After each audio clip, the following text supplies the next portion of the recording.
Connecticut Voice Out Loud is proudly sponsored by Middlesex Health and Center for Advanced Reproductive Services.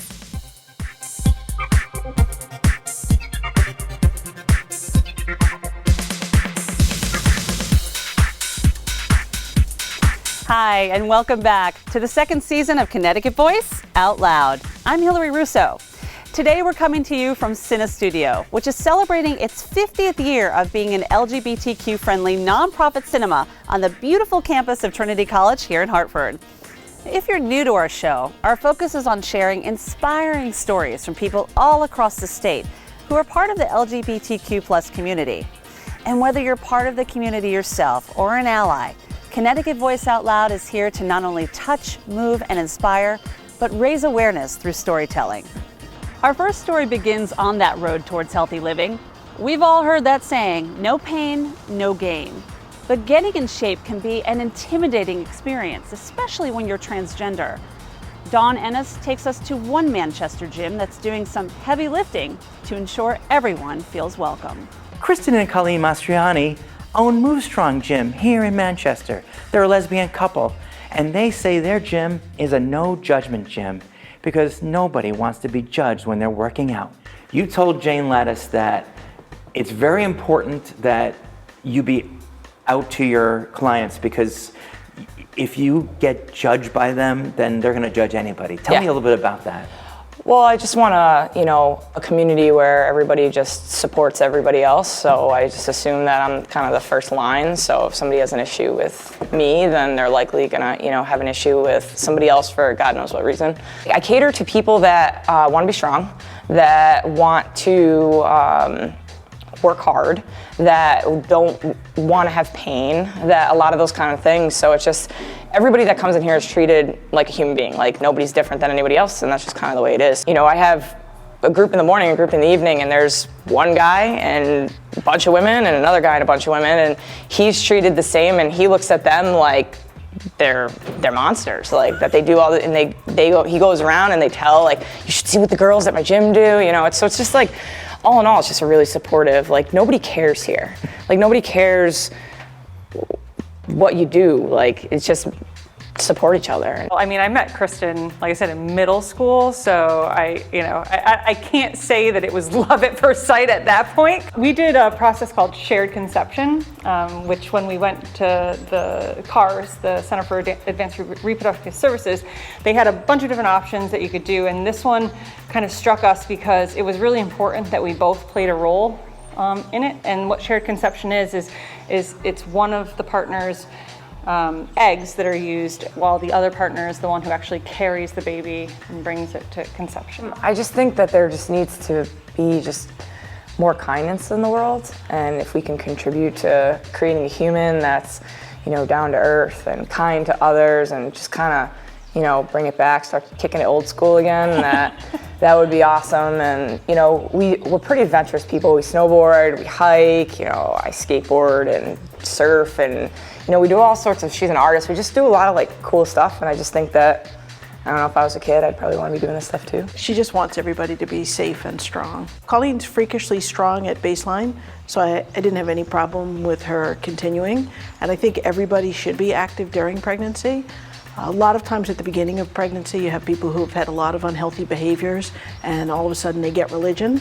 So I think they need to be careful, and they need to work with somebody like Kristen who's going to make sure that they're safe. Exercise counteracts muscle loss from the aging process. It not only builds physical health, but mental health as well. It contributes to happiness. That's especially important to transgender women like me. Carly, what are you doing out here? You're training for something? You running? What is this? Well, I've got a few races coming up. I just got off one. I recently did the Hartford Half Marathon. It was fun. It was pretty fast. It hurt, but it was worth it. I love running. I love cycling. I love compete. I love being in sports. I played softball this past spring. I enjoy sports. Sports is my life. When you've worked out in the gym, what's happened there? Have you found that people accept you as a woman? I found it's really uncomfortable, and right now, with a few exceptions, I kind of avoid the gyms. Why is that? Now because just the chance of something going awry is something I worry about. I mean, you have to vet workout places. Couldn't you just go work out as a man in the men's gym? Why? I don't do anything quote unquote as a man and haven't for quite some time. Why do I need to be something other than what I am just to do what I love doing? And also keeping myself fit and keeping myself in shape. To me, it's all part of the same system. It's all life. I mean, I didn't give up the things I love to do. And I'm certainly not giving up the things I love to do because I had to go and pursue my truth. That's what this comes down to for me. Working out, playing sports, competing, those things are a part of me. It's like oxygen to me. How can I give those back? How can I not do things that I love just because I decided it's time to be who I am and it's time to pursue your truth? You can't do that. That would be like cutting off my right arm. For Connecticut Voice Out Loud, I'm Dawn Ennis. As Connecticut's first Mayo Clinic Care Network member, we're bringing the world's most advanced treatments, knowledge, and research much closer to home for you. Middlesex Health, the smarter choice for care. At Middlesex Health, we're doing more to make healthcare better for you, with more personal attention to get you back to your best, and more of today's most innovative, life-saving treatments. We're bringing more second chances to communities throughout central Connecticut and the shoreline, and finding more ways to treat every member of your family like a member of ours. Together, it all adds up to the new Middlesex Health, today's smarter choice for care. Connecticut's newest sensation is CT Voice, giving a voice to the LGBTQ community with CT Voice magazine, digital, social, and now CT Voice Out Loud television show. This is style, hot topics, and personal stories from award-winning writers every season. Go to ctvoice.com. One place is stepping in to make the dream of parenthood come true. Ashley Cole takes us to one Farmington clinic that's making a difference. Connecticut Voice Out Loud headed to the Center for Advanced Reproductive Services in Connecticut to find out how they're making families' dreams come true every day. Well, I always say that I feel really fortunate as having had a business degree and a business background to find a career that's really become a vocation, where every day I get to apply what I know about business to the healthcare of helping people to build families. And 20 years later, how people define families and what families look like are very different than what we typically saw in 1999. I mean, one of the things that we really are proud of and love to be a part of are having people come in, whether they are LGBTQ or single straight people or heterosexual couples, and tell us what their vision of a family looks like, so that we can then walk through with them what viable clinical options are available to them. Maybe there's some hesitation. There's couples out there who aren't sure. They're not sure, they're scared, they're intimidated. What would you say to them? Well, I would say that knowledge is power. And I think that it is a truthful statement that the LGBTQ community has oftentimes felt marginalized with regard to healthcare. And I can assure everyone that the Center for Advanced Reproductive Services is a very friendly place for all people. We are really proud that we have been at the forefront of treating LGBTQ people since, I think, the earliest inseminations were occurring in 1983. If you were to give an overview, what can they expect? Well, the first thing that's going to happen is they're going to sit with a doctor, and the doctor is going to ask them, what does a family look like to you? What are the important elements to you? So, for instance, if it is a lesbian couple, sometimes it's as simple as donor sperm with insemination, which is a very low-tech procedure that can happen. Other times they want to do something which we call as shared conception, where one of the female partners is providing the eggs. They're going to have a donor's sperm source, and then we're going to create embryos, and the second partner will carry the embryos. So the partner carrying does not have a genetic relationship to the embryo and the child that she will give birth to, but she has a real strong biological connection. Absolutely. So both parts of the couple feel really involved. Another recent development over the last few years is the evolution of transgender care. And we have for years treated adult transgender people, but now we're actually seeing more and more adolescents who are coming in with their parents and want information about fertility preservation as part of their journey. How do you keep yourself present in the community? Well, one of the things that we try to do, especially with the LGBTQ community, is go to them. And so to go to people where they're most comfortable. So to that end, we've partnered with the New Haven Pride Center. We were a sponsor of New Haven Gay Pride. And so by having a presence in those areas, we're able to get patients the information and access that they need. For more information on the Center for Advanced Reproductive Services, you can visit them online at yukonfertility.com. At Middlesex Health, we're doing more to make healthcare better for you, with more personal attention to get you back to your best, and more of today's most innovative, life-saving treatments. We're bringing more second chances to communities throughout Central Connecticut and the shoreline, and finding more ways to treat every member of your family like a member of ours. Together, it all adds up to the new Middlesex Health, today's smarter choice for care. If you're looking to start a family, talk to us. We're the Center for Advanced Reproductive Services. For the past 35 years, we've been providing expert fertility care with over 100 dedicated staff members focused on your dream.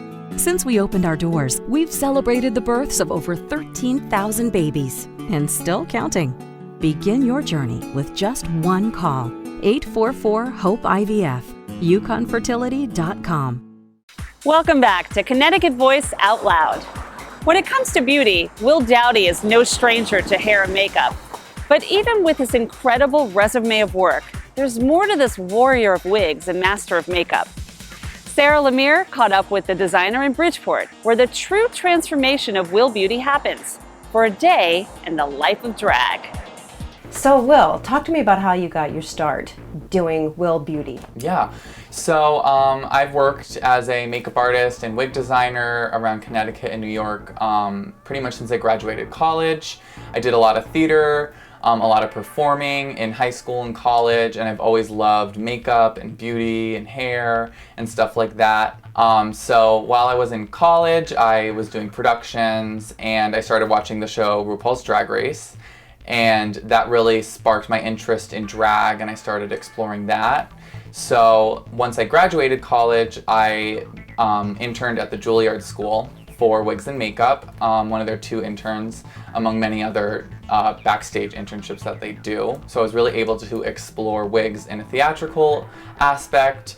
I didn't think it was going to go anywhere. I listed a couple of wigs and people started placing their orders, and I went from having maybe 1 or 2 orders per week to 1 to 2 orders a day, and now I get, over 100 orders a month. I've shipped wigs to Tokyo and to Saudi Arabia. I've shipped wigs to really remote islands off of New Zealand. So I really don't get to see a lot of my clientele face to face. I interact with a lot of them through Instagram, and they'll tag me in their photos when they're wearing my wigs, or they'll message me with their photos, or just say, oh, it was such a great wig. I've always loved social media, and I attribute that to so much of my success with my business. I started on YouTube doing makeup tutorials on just different makeup looks, and then that sort of evolved with me. I started doing the makeup before I even really started doing the drag, so I was just putting makeup on and showing people different tips and tricks I was learning along the way, very much like a DIY kind of setting. And then as I started doing drag, I started doing tutorials on how to do drag, and then that slowly all evolved. Now I do tutorials on drag wigs, how to style my wigs, how to style other wigs, how to put yourself in drag, certain really specific things like covering your eyebrows and how to do eyeshadow and stuff like that. From beginning to end, it looks like the transformation must probably take hours. It takes a long time, and it really takes a long time at first while you're discovering your look and your face, because the style of makeup, you're really transforming your face. You're changing the structure, and you're highlighting and contouring, and you're maybe hiding your jawline and minimizing your forehead. So At first, it takes a long time. It used to take me like 4 hours, and now I can do it like under like an hour and a half. So from doing makeup videos, you transitioned into doing more wigs, and now you have this thriving business. Can you talk to me a little bit about what people don't understand about wearing a wig? Sometimes people with hair loss reach out, and that's always really nice when I'm able to help someone with alopecia, or maybe like a cancer survivor or someone dealing with cancer. Being able to help someone out with that is always really validating and fulfilling too. A big part of my performing and my drag persona is through social media, where I kind of feel like I'm like a drag stylist, and I like help people figure out how to find their style, whether it's makeup or hair or costumes or anything like that. But I do perform around Connecticut at various gay bars, LGBT spaces. I've performed at Pride in the Park in Norwalk. I used to do a bingo night. So it really just kind of depends the time of year. Coming up at the end of September, there's this show called Drag Diva Brunch, and it happens around the country, and it's organized by a previous contestant from RuPaul's Drag Race. And they do this in like Texas and Philly, and like I think there's 7 or 8 other locations in the country. So they're bringing it to Connecticut, and then I'll be doing that monthly in at the Toyota Oakdale Theater. So one of the best ways to get a hold of me is on Instagram. My handle is @ShopWillBeauty. There you'll find links to my website, shopwillbeauty.com, and Halloween's coming up, so if you need a Halloween wig or anything like that, I definitely say place your order ASAP. When it comes to physical therapy, pelvic health is one area that is usually overlooked by patients, especially within the transgender community. But one physical therapist and her team are doing their part to take a more holistic approach to what is called integrative manual therapy. Here's more on that story. We're going to tie the TheraBand around just like you've been doing at home. How has it been going for you? Really well. Great. It's just another day of physical therapy for Lillian Maisfeld. As a transgender woman, the kind of work she's doing during her visit was at one point the furthest from her mind. Maisfeld underwent gender confirmation surgery in 2018. It was then her doctors suggested pelvic health therapy to help with her healing. What I found is, coming out of the surgery, all of a sudden, everything is brand new. Everything literally feels like it's in the wrong place because the parts are in different places than they were when you went in. That's where physical therapist Lisa Gramlich stepped in. She's head of the pelvic health program at Middlesex, a program that started 9 years ago by Gramlich's mentor and friend, Carolyn Daniels. And once Gramlich joined Daniels, she knew she found a home. She says her focus is on the whole person by using a modality called integrative manual therapy, or IMT. It takes you within the context of treating someone as an emotional, spiritual, and physical human being, because no injury or problem is just physical. There's always an emotional and spiritual component to it as well. This approach also creates a safe space for patients to open up and talk about their concerns, from constipation and incontinence to intimacy pain and even gender confirmation surgeries like Maisfeld's. And for the transgender community, this trusting space is a passion for Gramlich. While many areas of pelvic health treatment are the same, it's not uncommon for the LGBTQ+ community to overlook this area of care. But Gramlich and her physical therapy team take a more holistic approach with hopes of breaking the barrier between practitioner and patient. I have been in situations myself with physicians where I have been asked inappropriate questions, and I don't think I wouldn't have got that when I was married to a man, but being openly gay, I get those questions. So I can completely empathize with patients who come in who are LGBTQ+, and I think it creates a comfort level. There is a kind of alone in the wilderness feeling that being able to come and do the pelvic health work physically also was a way of kind of making for a whole recovery that was less about something is wrong with you and needs to be fixed, and more about your body is progressing through its process and you'll get there. You're watching Connecticut Voice Out Loud, the first and only TV show in the state focusing on the LGBTQ+ community and the inspiring stories they share. Only on WCTX MyTV9, New Haven. At Middlesex Health, our experts have direct access to Mayo Clinic expertise, so you can get a second opinion from the world's top specialists close to home, and access to the most advanced research and clinical trials, all at no extra cost.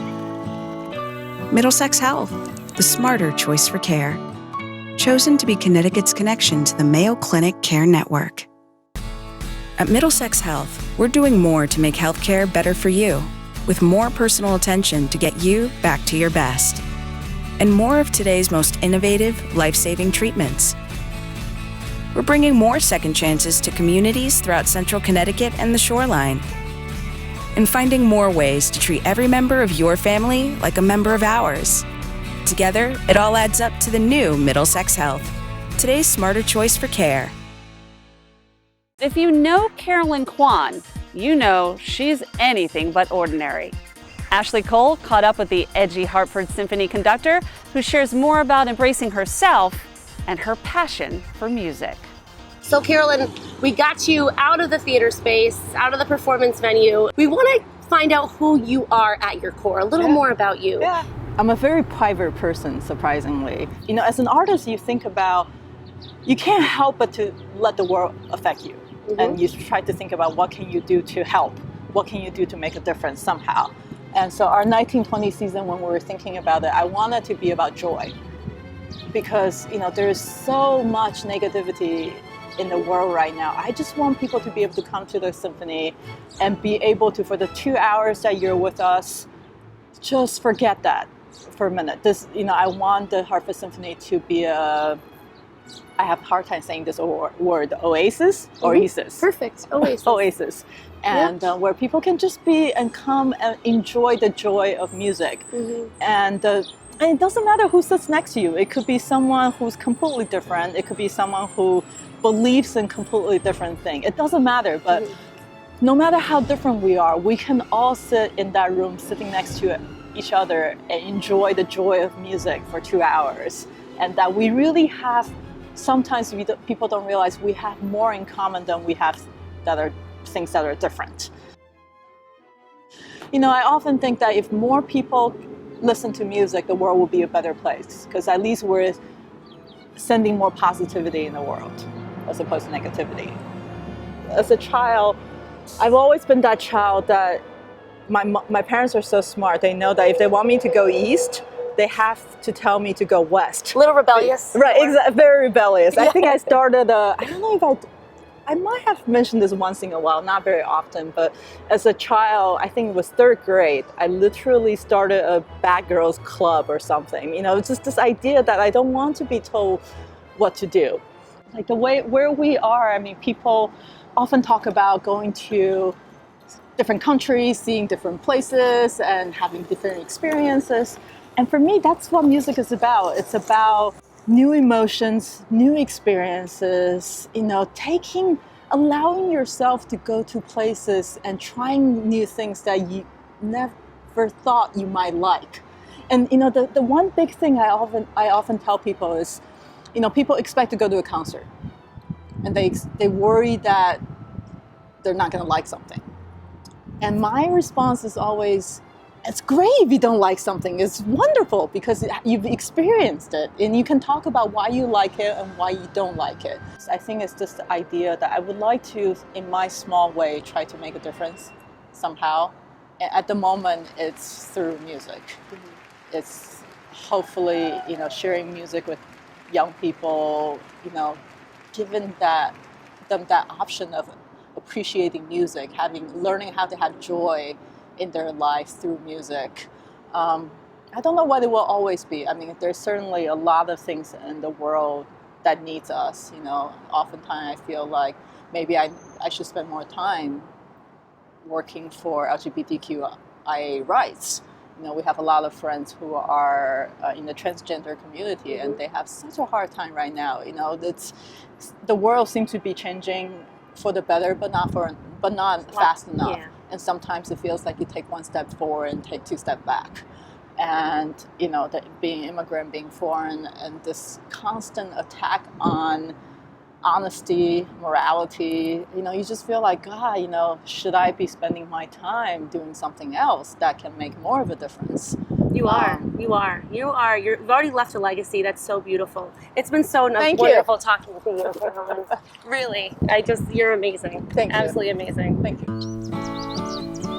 At Middlesex Health, our experts have direct access to Mayo Clinic expertise. So you can get a second opinion from the world's top specialists close to home. And access to the most advanced research and clinical trials, all at no extra cost. Middlesex Health, the smarter choice for care. Chosen to be Connecticut's connection to the Mayo Clinic Care Network. If you're looking to start a family, talk to us. We're the Center for Advanced Reproductive Services.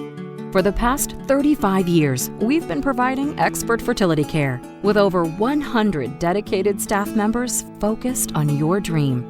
Since we opened our doors, we've celebrated the births of over 13,000 babies and still counting. Begin your journey with just one call. 844-HOPE-IVF, yukonfertility.com. Now, from the screen to the stage, we leave you now with a few moments from Stand Up, the anti-bullying musical, a performance out of Sandy Hook that's paving the way for more empathy and connection through the arts. Until next time, I'm Hillary Russo. Be well. Stand Up and Speak Out is a wonderful platform that helps children to literally be able to do that, to stand up and speak out and to connect with one another and to really voice their truths.